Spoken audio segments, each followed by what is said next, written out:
different media people, economists, who have observed what has gone on in G20 and in the weeks preceding the G20 meeting, as to what Germany and France have been doing, as to what Europe has been doing. If you want to look at Forbes.com dispatch of 16th November, which is the day after the G20 meeting took place, they said Europe has got all that it wanted in the agenda, and the sum and substance of the agenda is that this Anglo-Saxon model of capitalism will not work, not only for the world but also for America. This is the sum and total of what happened on the theoretical plank of G20.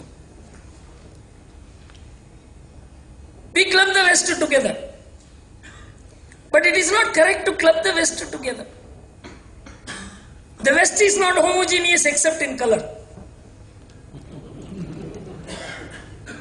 You know, there is a debate going on in the last 15 years in Europe, and particularly in the last 6-7 years from 2001,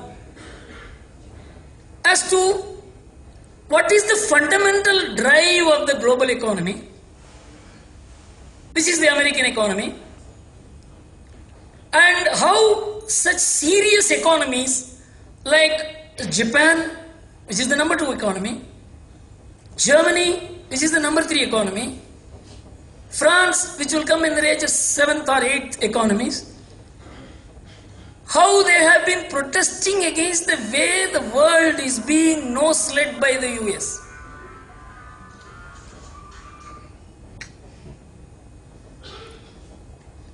The debate was, the US had gone on to a theoretical platform that you must leave the market completely unchecked. Market knows the greatest intelligences with the unseen force. There is a difference between philosophers and economists. The free market economists agree with the Advaitins in philosophy, but in material terms, there is an unseen force which is operating the world. This is what the Advaitins will say. There is an unseen hand which is operating economics. This is what the free market economists will say.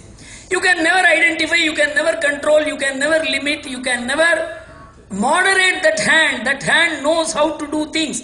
You know, this is the free market theory which was taken to its crescendo, which was taken to its limit in the last 10 years by US. And the greatest sufferer of that is the US itself. So when this crisis blew up, French president and the German finance minister took a stand that this is not a global crisis, but this is an American crisis globalized.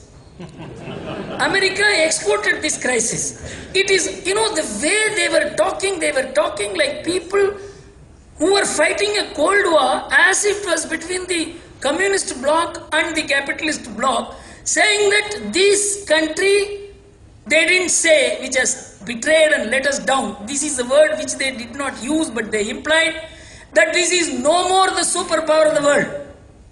You could see the extent of indignation. Why they are so indignant about if America failed, America failed. If America declined, America declined. But you can see the statistics. The American revival package is $700 billion. The Europe's revival package is $4 trillion. The only sin the Europe committed was to have too much allied with America. The penalty has come because of alliance. I'll give you small statistics by which you know how this crisis is a man-made crisis. It is not a systemic crisis. It is a philosophic crisis. It is a crisis of what is the goal of life, what is the lifestyle, what is the habit, and that you link it to economics, you will arrive at this crisis. I will prove it by statistics.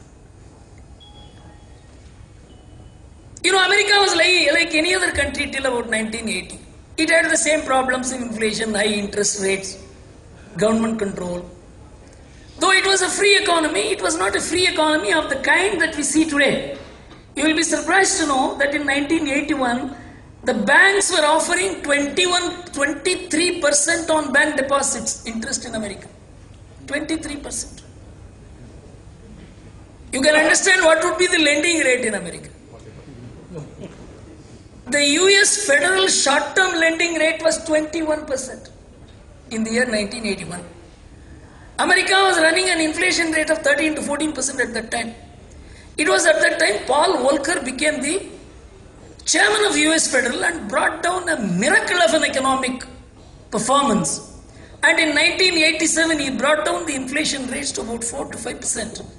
Stabilized the economy, disciplined the economy on the basis that if you allow money supply out of control, you can never control the economy. You know, after all, Keynes, who was supposed to be the special child of economics, his basic theory was money is basically a destabilizer.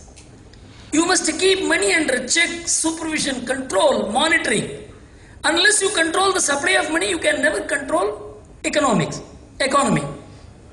This was the position operating in America till about 1987. See what happens afterwards. At that time, Alan Greenspan takes over as the US federal chairman. You know